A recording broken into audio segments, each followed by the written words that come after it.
This session is mobile device mismanagement, and thank you very much. Please enjoy the rest of the briefings.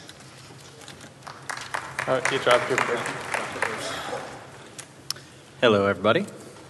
Some quick introductions. My name is Chris Camajo. I'm Director of Assessment Services for NTT Com Security. Run our, kind of oversee the ethical hacking, offensive security penetration testing team, as well as our assessment, PCI, HIPAA compliance, all that sort of pen and paper assessment side of things as well. And this is Stephen Breen. Go for it. I'm Steve Breen. I don't know if that's on. I'm with NTT Com Security, senior security consultant. So we do penetration tests on my team, and I did the technical work for this project.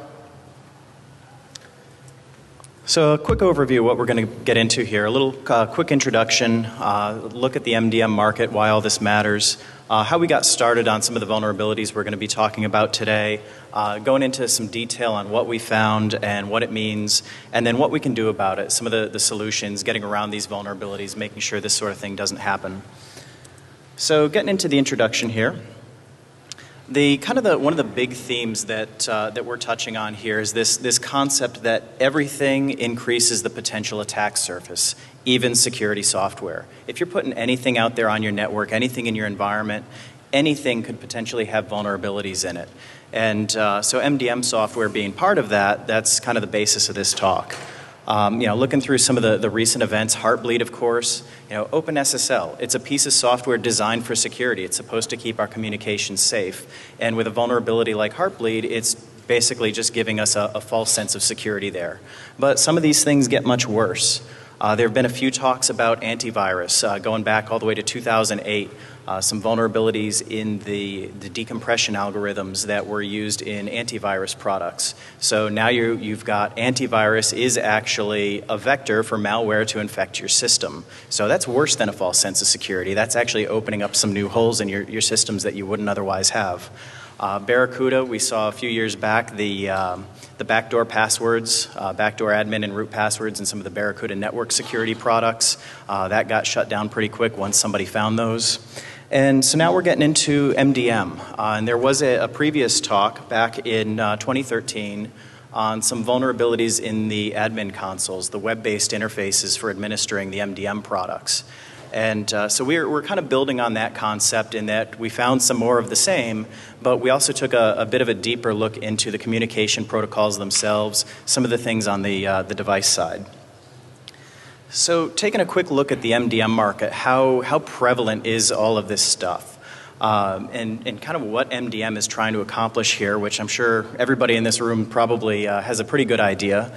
But it's all about, we've got this whole move towards bring your own device. We've got all these smartphones out there with company data on it, and that brings a bunch of problems, from insecure configurations, privately owned devices that the company really doesn't have control over at the end of the day. And these things are small, they're portable, they're easy to lose, and all that data gets lost with it.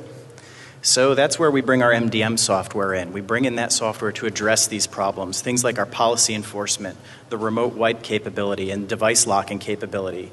And so these are meant to address these initial problems, but funny enough, some of these are the capabilities that we've managed to hijack in order to kind of exploit some vulnerabilities. As for deployment, some just numbers that we've pulled out of surveys that we've seen, that there's about 180 million enterprise BYOD devices out there. This is expected to increase to 390 million by next year. So this is growing very rapidly as companies are migrating to this BYOD model. And the US region, of course, is expected to be the leader in this with 68% of the market. And some interesting numbers here about the number of companies that have deployed MDM, the number of companies that are looking into deploying it and evaluating it. And so we're looking at about 82% of companies either have it already or are at some stage in the process of thinking about getting MDM out there. So these issues that we're coming up with affect many and most of the companies that are out there with mobile devices. And of course, the vulnerabilities at the end of the day, it's all about getting access to some sort of sensitive data. Nobody's going to attack a device unless they're trying to steal something. So some more information about what people are accessing with these mobile devices, and no surprise here, email right at the top of the list. 95% of these are being used to access corporate email. And one of the things that, as a pen tester and just a general all-around security guy, when I talk to people who aren't in the security field, I often hear that, oh, what do I care? What if somebody sees my email? I don't need a passcode on my phone. Who cares? But email is kind of the core of our digital life. I'm sure everybody here is already on board with that. That, you just for one example, is you go out and you hit that, I want to reset my password link on some website, and that's going to go to your email. So right there, that alone, if I control your email, I can pretty much take over all of your accounts, everything else that you've got out there. Besides email, though, we see a lot of Office applications, VPN access into a network. There's a great spot for an attacker if he can get in over that VPN automatically through a mobile device. Now he's got a point that he can pivot inside your network, inside your perimeter, and start launching attacks. Corporate file servers, databases, CRM, the works. All sorts of sensitive things that we wouldn't necessarily want somebody to be able to hijack and get access to that information. MDM, it's a fairly big market. There's a lot of players out there right now, a lot of products. This is a look at the Gartner quadrant. And when we were preparing to do this talk, one of the things that Steve did here was a quick CVE search on all the vendors in the top right quadrant there, just to see what came up. And we came up with no results, no CVEs in any of the top right quadrant MDM products. So that was kind of an interesting thing, that here we are stumbling across vulnerabilities and we don't see any CVEs. So this said to us that it probably doesn't mean there are no vulnerabilities, it means that nobody's really looking for these vulnerabilities yet. And something else we noticed is that some of these products actually share a common backend. That there's the API on the actual mobile devices that we'll talk about in a little bit more detail, but that there's also this common code base that a few different MDM vendors have basically used as the core of their products. So if we find a vulnerability in one MDM product, it tends to show up in a few other products as well. And how this all started for us, Steve mentioned we do penetration testing. And this is kind of the value of a good penetration test. This actually started with a few of our live pen tests on clients. That we went out, client had some mobile devices, and we started doing testing on their mobile devices. And we wanted to take basically the image that they were deploying on their corporate devices and put it on our jailbroken iPad in the lab for testing. And pretty quickly we figured out that their MDM software wasn't letting us run their image because of our jailbreaking. So it took a few minutes and we figured out a way around the jailbreak detection. And so said, okay, that's an interesting thing. And then on top of that, we were doing another one on a client that had MDM deployed. And fairly quickly, once we identified that MDM server, we were able to find what looked like some default credentials, get into the administrative interface, and then we found a remote code execution vulnerability in that administrative interface. So again, that was pretty interesting. So at that point, we decided it was time to head back to the lab and take a deeper look at these products, take a deeper look at the communication protocols, and see what other sorts of things that we could find. And that's what we're here today to talk to you about. So a few other quick points. Just on the vendor side, and at this point I'll hand over to Steve, but these things are pretty hard to test. You had your experience with the getting some of the products here, and this might be part of the reason why we didn't see very many CVEs out there. Yeah, I think that's definitely part of the reason. It's not that they're hard to test in that it's technically difficult, it's just difficult to get your hands on this software. It's big corporate software. They don't want to give demos out to anyone. Most people don't have the ability to go poking around in their company's production environment without getting a slap on the wrist. And also, even if you do have that ability, there really isn't that much tooling or information available just out there for people to go ahead and test these things. Space? Okay. So with what we're about to present today, we've disclosed, so we worked with a few different vendors and we disclosed these findings to the vendors. They've issued some patches, and patches will continue to be issued. So before we get into the technical details, I just wanted to say there won't be a whole ton of really deep technical detail here. just because we aren't allowed to mention vendor names at the moment, because a lot of these issues in some of the top products are currently unpatched, and they're pretty serious, a few of them.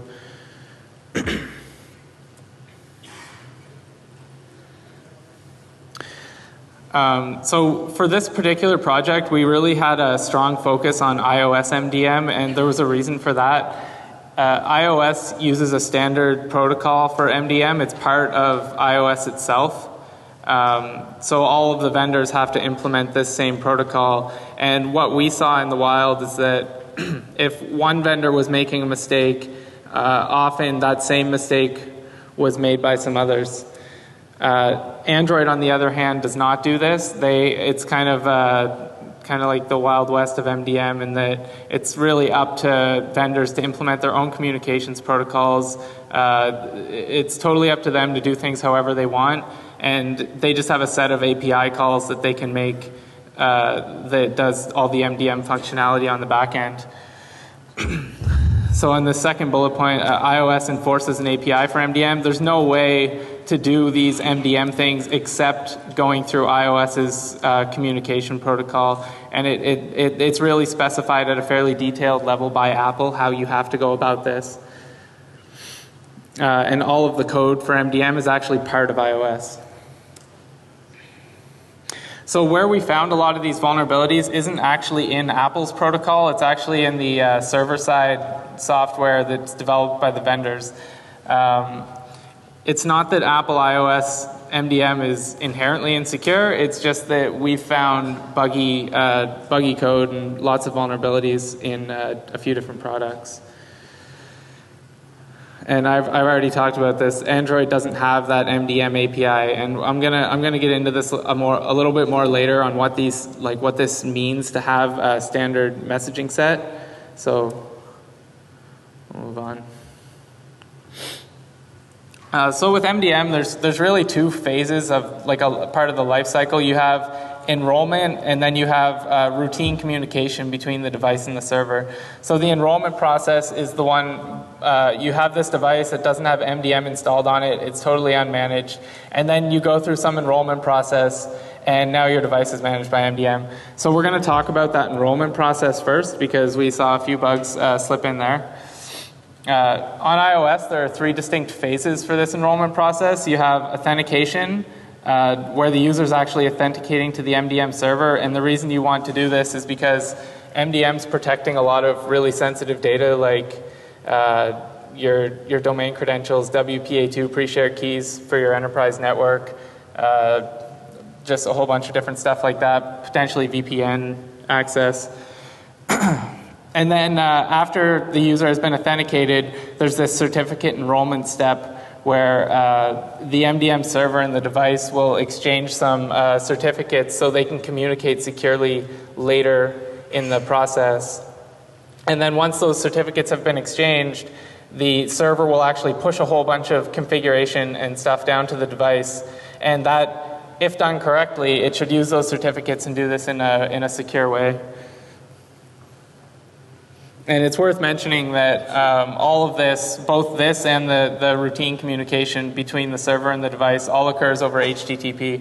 So you can look at it with intercepting proxies pretty easily. So I'm just going to go through a few of the issues we found with enrollment. Like I said, we can't really mention vendor names. I mean, this one, I guess, is pretty obvious, but it's not that bad. So a lot of vendors are actually doing some parts of the enrollment process without encrypting communication. What we saw is usually the authentication part where you send your username and password. Most of the time that'll be encrypted. But as anyone who develops web applications know, usually you're not sending your username and password at every step. You get some kind of cookie or an authorization token or something like that. And sometimes they'll drop the encrypted channel when they start sending that token back and forth. So it's prone to interception. Even when the vendors are using encryption, sometimes they will provide very easy to ignore certificate errors. So anyone who uses modern browsers knows that if if you have a website presenting an invalid SSL certificate, this big nasty box pops up and tells you that the certificate's invalid, and it's actually quite difficult, or at least like kind of scary to get past that. With MDM, this here is all you get. It's not really that much information, and it's not. It's probably most people will just click accept, and you'll be able to intercept credentials or tokens or whatever. Another thing for this is enrollment. Usually the authentication involves some kind of token at least at some stage, and sometimes these tokens are very easy to predict. A couple of vendors are just using tinyURL as their token, so you'll be given a token to enroll your device, and really all that token is a reference to some tinyURL link, and those things. I mean, there's just not that much entropy there. It's only like 5 or 6 characters, and anyone with access to tinyURL servers then has all your enrollment tokens. These tokens are usually valid, well, not usually, they can be configured and often are to be valid forever, and they often leak in a number of ways, not just through tinyURL, but some other providers. For example, I think that's pretty clear, is like another example of token leakage is one of the providers during that certificate exchange process, they were actually putting the secret token that no one should ever know in the common name field of one of those certificates that gets pushed on the device. So all an attacker has to do is request mutual SSL authentication from a website like I did here, or from something else, and I mean, it's easy enough. The device will just send away the certificate, and it has in the common name field this super secret token. So what's the result of this? So what we've talked about over the last minute or so is it's mostly this token leakage and like insecure communication and gaining access to someone's token or gaining access to MDM as them. So the result is that you can impersonate the user within the MDM solution if you can get access to this token. And what that means is you basically have access at that point to anything they get access to on their phone. So if they have email and corporate networks and VPN and all that good stuff, then whoever you're impersonating, you have access to all that stuff on their behalf. An attacker could use this to pivot into your network, read key personnel email, etc. So that was enrollment. We're going to get into the more interesting part now. This is the just routine communication between the device and the server. So you have, I'm just going to describe at a high level how this works.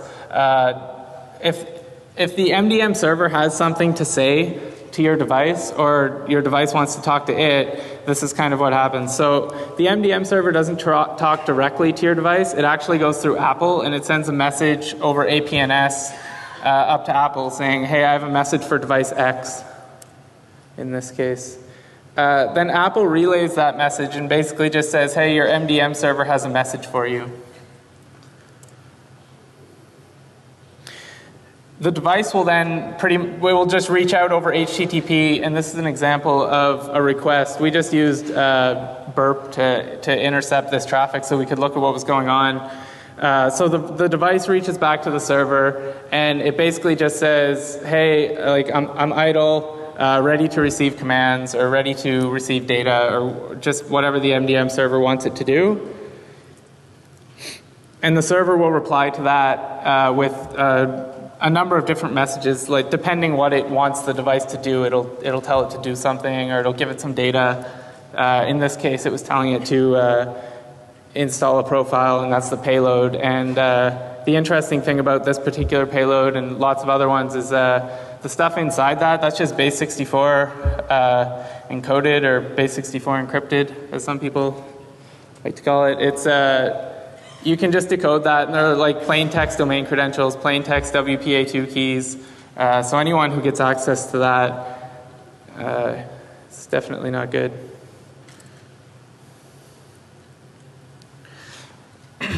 This is just the list of commands that MDM and the device kind of exchange. So they can do a few different things.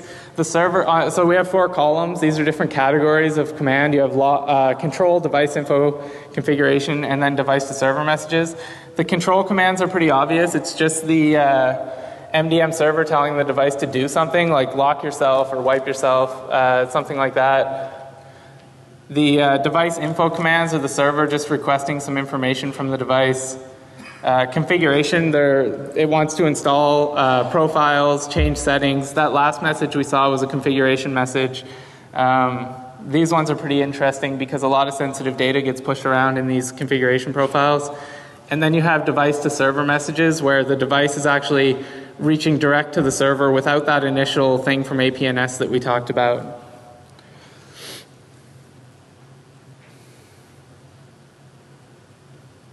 So we're going to talk briefly about some of the issues that we saw within these products and the way they're handling this protocol. Like I said, the protocol has potential to be implemented well, and it seems fairly secure, but some of the implementations definitely had some issues.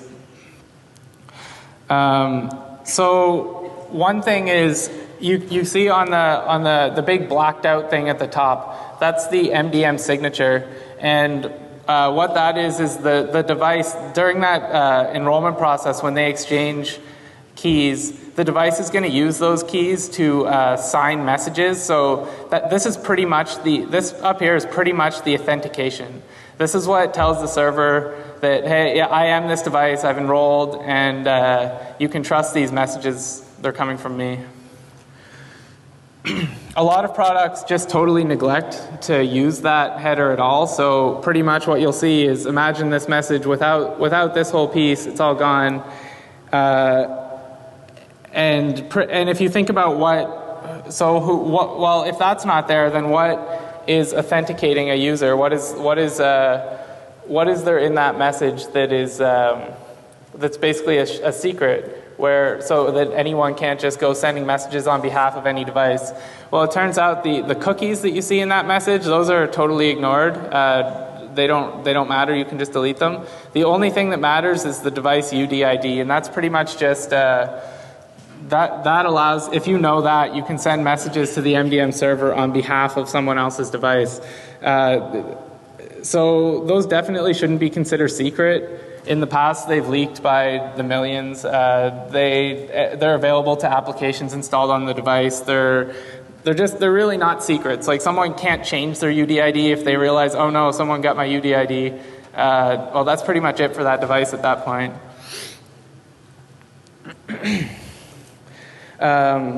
So what can you do if someone is neglecting to include that signature header?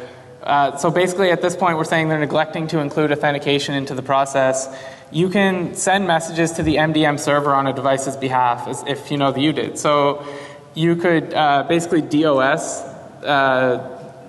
like you cause a denial of service condition by telling the server, hey, here's a new APNS token for this device, and it's just garbage. Or you could tell it, hey, here's a new APNS token, and point at a different device or something. And then the server does not have the ability to communicate with that device anymore.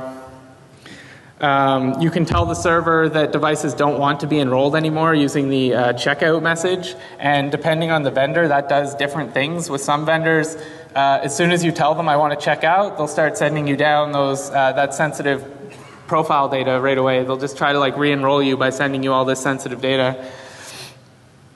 We'll see that in a second.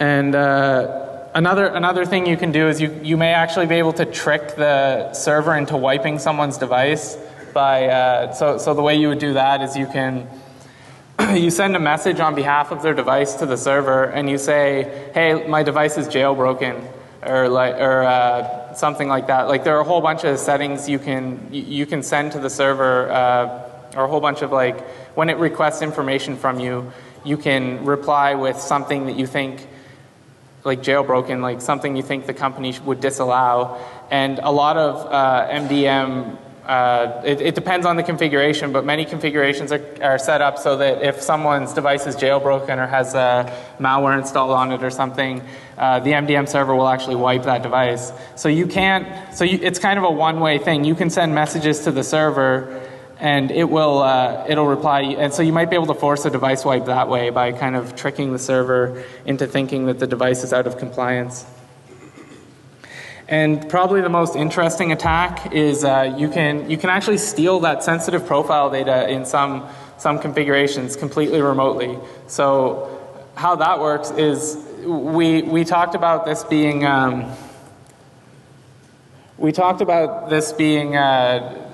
the device is initiating that communication process over to the server. So it's basically reaching out and saying, hey, I'm idle and I'm ready to receive commands, but anyone can send that message to the server. So if you as the attacker kind of sit there and spam the server saying, I'm idle and I'm ready, I'm idle, I'm idle, I'm idle, eventually the server is going to have something to say back to that device. And at the time, and when it finally does, you as the attacker are going to catch that response. Or like I said with that other message, the checkout message, you might even be able to influence this so you don't have to wait around all day for the server to send you that sensitive data. So you can actually, so if you can get that, if you can catch that, which isn't that hard, we created a POC to do it.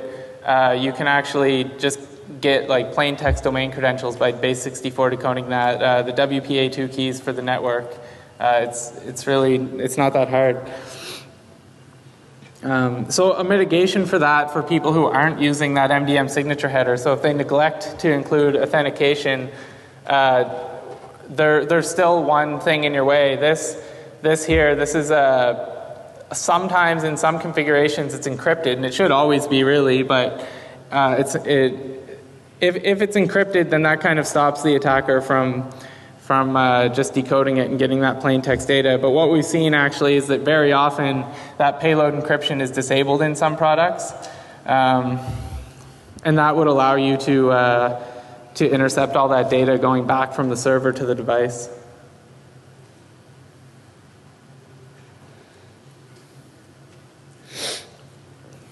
So some other things we saw within the same protocol. Obviously, anytime you have untrusted data being processed by a server, you have potential for injection flaws. And we found a number of injection flaws in some products. SQL injection, XXE, and we were actually, so the problem with this is if you remember that MDM signature header, what that is it's a signed, it's the message body. It's signed with those certs that were exchanged. So how do you actually go and like put a SQL injection payload in here and actually like perform that attack? Because anytime you make any minor change to the message, you're going to be invalidating that signature header, and the server might not process it anymore. So we actually created a tool. It's a burp extension. We're not releasing it right now, but we will be shortly. And you can pull the keys off a device that's enrolled, and you can use this burp extension to send. It'll basically just re-sign the messages for you. So you put something in burp repeater and hit go, and it'll re-sign the message and send it off. So it allows you to put stuff in to make changes to the message and test for some of these flaws. Interestingly, though, as we mentioned, a lot of products either don't care about the MDM signature header, or if they do use it, they don't always use it in all cases. If you look hard enough, you'll probably be able to find in most products at least one example of a message of this format. It might not be this particular one, but that doesn't check the MDM signature header, or it does the processing on that data. It'll process some of this data before it checks the MDM signature header. So even if your header doesn't match, you might still be able to get one of these injection attacks. You might be able to slip it in.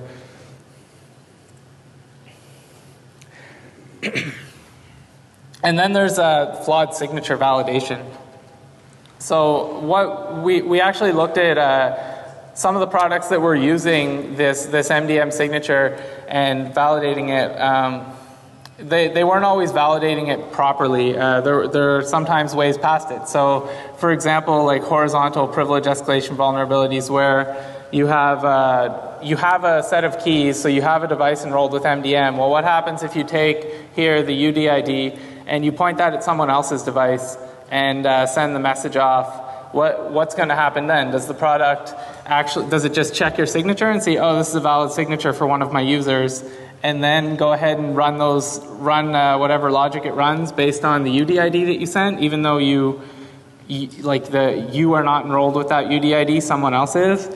That's one attack scenario. Another is actually just, we saw sometimes you can just sign messages with, like you can just create your own CA and just sign messages that aren't signed by the vendor's certificate, and they're not actually properly checking that. So it's just like almost any valid PKCS7 signature. That's all these are. It's just PKCS7. Just anything that's valid for the message body will slide through sometimes. And that's what we were talking about there. Like sometimes they won't link the keys to the user, so you have the keys and it's not actually linked up to a specific account, or they're not actually checking the CA that issued these. So a lot of these issues they're not specific to one vendor. It's, as you can see, this message here, this is just one example of one of those messages that we talked about in the previous slide. But these messages are standard, and these are kind of specified by Apple. Apple says what these messages should look like, what types of messages you can send, and a lot of these problems are they're not vendor specific in that a lot of people are kind of making the same mistakes when they implement this protocol. So even though we're not mentioning any vendor names, a part of that is also because a lot of this kind of applies across different products.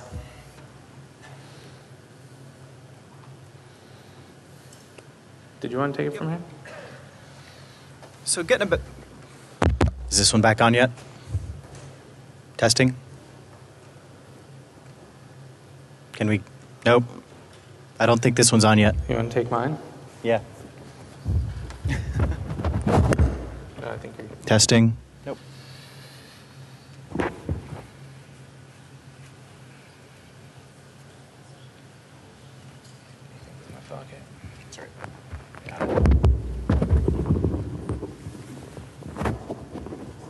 All right, hopefully that's better.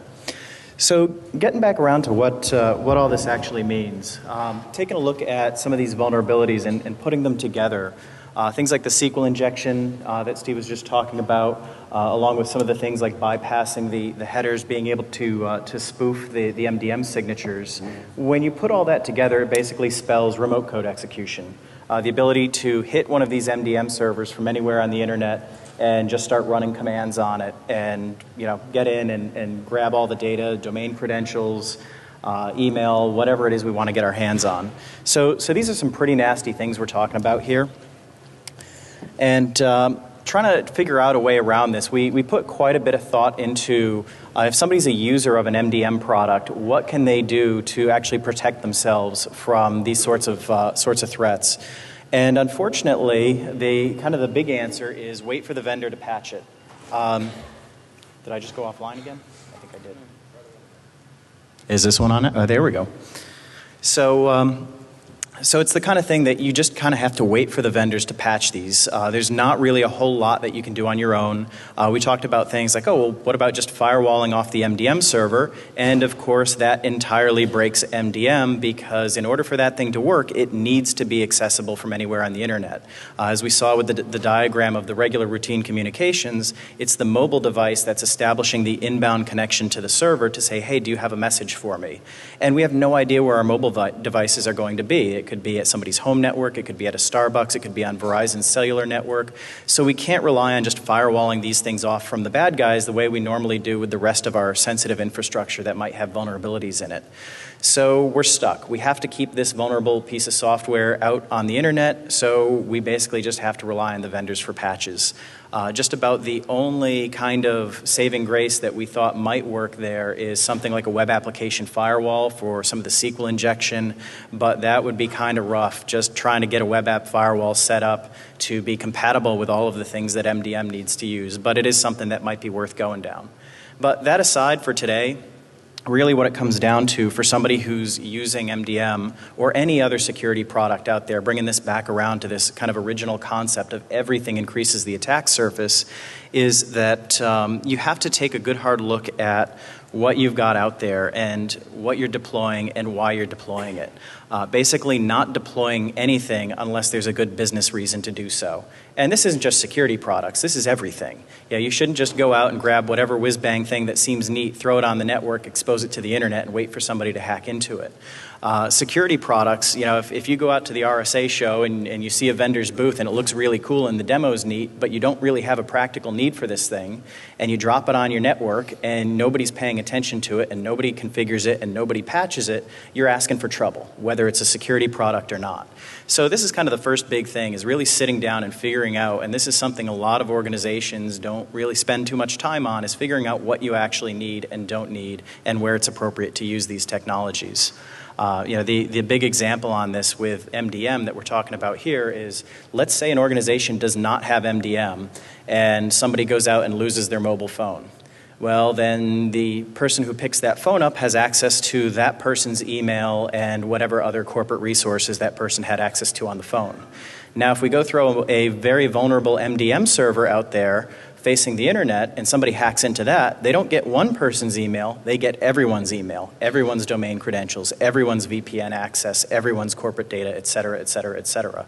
So a vulnerable MDM server is more bad than a vulnerable mobile device without MDM, as long as this type of vulnerability exists. And we also get into due diligence. Finding these vulnerabilities was not very tough. We mentioned that we originally came up with this whole concept while doing a pen test on some client systems and just kind of stumbled across these as a way into their networks and onto their mobile devices. And just this morning, we were sitting around between breakfast and this talk, and the guys were actually testing one of the patches that a vendor released and stumbled across another zero-day vulnerability accidentally while trying to test one of the patches. So these things are not terribly difficult to find. This is the kind of thing that if you're an organization, you're thinking about deploying MDM, it would behoove you to get some of these products, set them up ahead of time in a controlled environment, in a lab, and maybe if you've got your own internal security team or if you have some penetration testers that you already work with, take a shot at these things and just see how hard they are to actually break into and see if there's any surprises there for you. And again, that's something we don't see a lot of organizations doing. They just buy things, the vendor says, oh yeah, it's totally secure, and it gets installed on the network on that promise. So it's worth taking a second look at a lot of these things, and this isn't just MDM specific, of course. And of course, the proper care and feeding of these things. Once you get a product out on the network, you know, it's like Christmas when you get something new. You open up the box and you want to play with it and you install it and you configure it and everything's all set up. And then 2 or 3 years later, you realize that nobody's put security patches on it in 6 months to a year, and all these new features came out that nobody's really changed the configuration settings, and things might be more open than they need to be. And so it's the kind of thing that we definitely need to take a closer look at, making sure that once something's deployed, that we're doing the proper things to keep up on it. And also doing real pen testing. This kind of goes in line with the other one, that much broader than just a specific security product. But there's a lot of kind of pen tests out there that are really just vulnerability scans. Let's look for any known CVEs, and if there's none there, we'll say that you're good and nobody can hack into you. And that's not necessarily the case as we've demonstrated here, that we were able to, in very short order, go after one of our clients, find some zero-day vulnerabilities and break into the network, whereas somebody who's just looking for CVEs never would have stumbled across this stuff and wouldn't have broken into that network, and so they're certainly not safe. We know about the APT threats out there, some of the stuff that's coming from Eastern Europe, all the fraud going on. Those guys are definitely not just looking for CVEs, so we shouldn't be either. And then finally, just looking across the organization at risk, trying to figure out, this goes in hand with the first point, that if you're thinking about deploying MDM, why are you thinking about deploying it? What is on these mobile devices that's so worth protecting? And that can help guide your decisions as to whether or not it's worth putting one of these products out there, or whether you might be better off just saying, you know what? This piece of information is too important. Maybe we're just better off not letting people access this from a mobile device and move it somewhere else and avoid having these sorts of exposures to it. And again, something that we don't see a lot of organizations doing. We run into the flat network all too frequently, where it's just everybody has access to everything from everywhere. And once somebody pokes one tiny little hole in that network and gets access, whether it's through an MDM server or phishing a workstation or finding a mobile phone sitting in the backseat of a taxi cab, that's it, you're done, because they're inside the perimeter and there's no other security in there to slow them down. So we have to think about that as well, is looking at the data, figuring out what we should actually build a small fortress around and keep separate from everything else. And then on the vendor side, for the product vendors, of course, we've got some advice for them too, because they're the only ones who can really fix the root causes that are at the core of what we're talking about here today. The big one is software development lifecycle. You know, we're talking about SQL injection. It's 2014. Why are we talking about SQL injection? Go read OWASP. It's been in the top 10 for how long now? So this is the kind of thing that, you know, your developers better be out there. They better be aware of OWASP. They should know how not to write these vulnerabilities. Your QA team should be looking for these vulnerabilities. You know, it's kind of sad that it almost seems like the customers are the QA team, that here we are pen testing people who bought these products, paid money for them, and then here we are reporting the vulnerabilities back to the vendor that they already should have known about. So it's making sure to be on top of these things and actually look for them before pushing code out into the wild. And of course, not relying on security by obscurity, which I fear is kind of why a lot of these vulnerabilities snuck in here, is that you look at these protocols, and I bet you there was some programmer somewhere who said, yeah, well, nobody's ever really going to take a look at these and figure out how all this stuff works. Base 64 encode it, that's good enough. Nobody, you know, it just looks like a jumble of data. And the sad thing is, for guys like us and the bad guys out there, it's actually probably quicker for us to reverse engineer one of these protocols than it is for somebody else to sit down and write it. So, you know, it's just a matter of pulling it up in burp proxy and looking at it and flipping some switches and see what it all does. So you can't rely on that. You can't just rely on the fact that, oh, it's our own obscure binary protocol. Somebody will figure it out. If you can create it, somebody can reverse engineer it. And then finally, authenticating everything.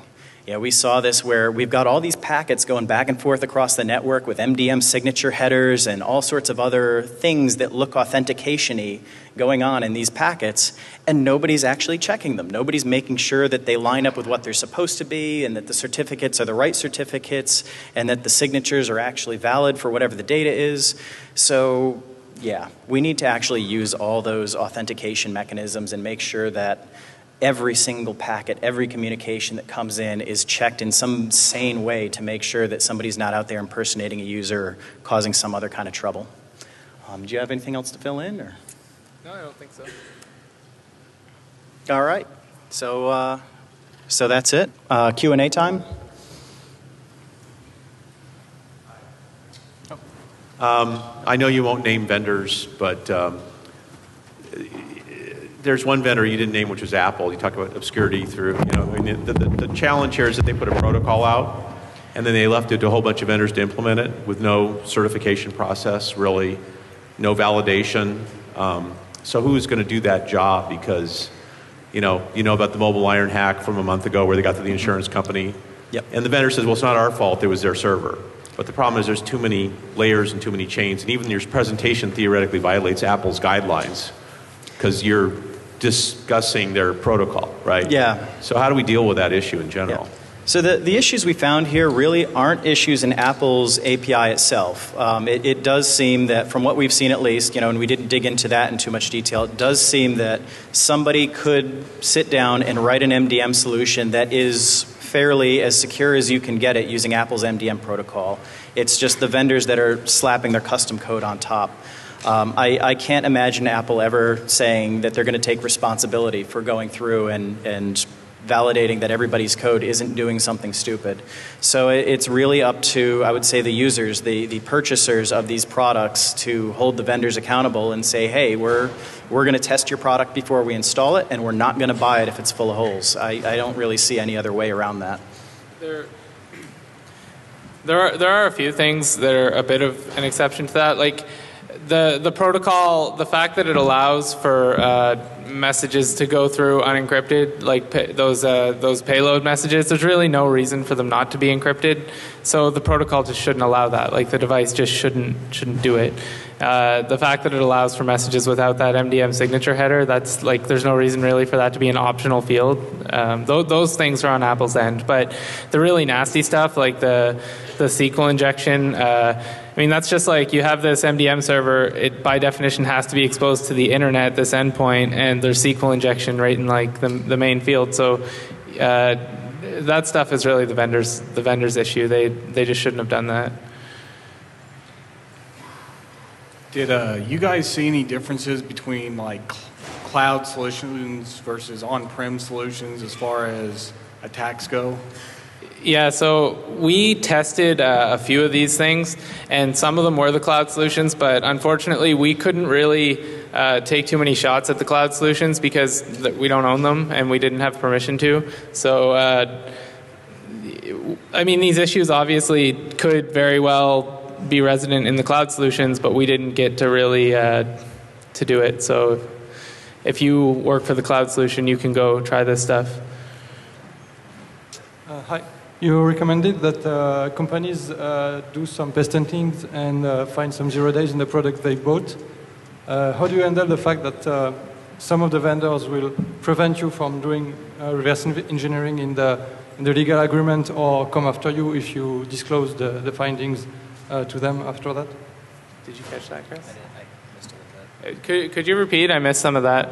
How do you handle the fact that if you find some 0 days in some products, some of the vendors will come back after you on these issues, or they will use the legal agreement when you purchase the product against you? So, I think you're asking about like disclosure, like we. Yeah. So we disclosed all these vulnerabilities and well before the talk here. It's just been a really slow process back and forth with some of these vendors. Some of the vendors, we would disclose the vulnerability, and they would issue a patch and say they fixed it, and then it wasn't actually fixed, or there were like 5 more instances of it somewhere else. So that's really why we didn't drop any vendor names here, because some vendors were definitely worse than others. Yeah, and the other thing on there is, this kind of comes back to the point about the difficulties we had in testing some of these products, that the vendors wouldn't give us demos. There's not just easy demo packages out there available to use. So as a purchaser of an MDM platform, it may be tough to go out and get the vendor to actually like give you something to test or have somebody run through, proof of concept. And that's something that again, really it just comes down to putting pressure on the sales guy who's trying to sell you an MDM product and say, hey, well, we're not going to buy anything unless we get to test it. So do you want to make a sale or not? And see what they say.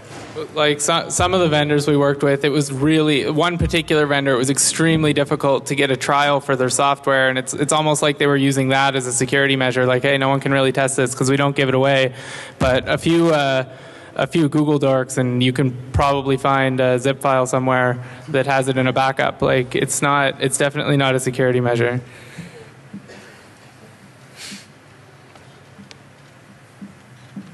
Anybody else? Going once? Going twice? All right. Thank you.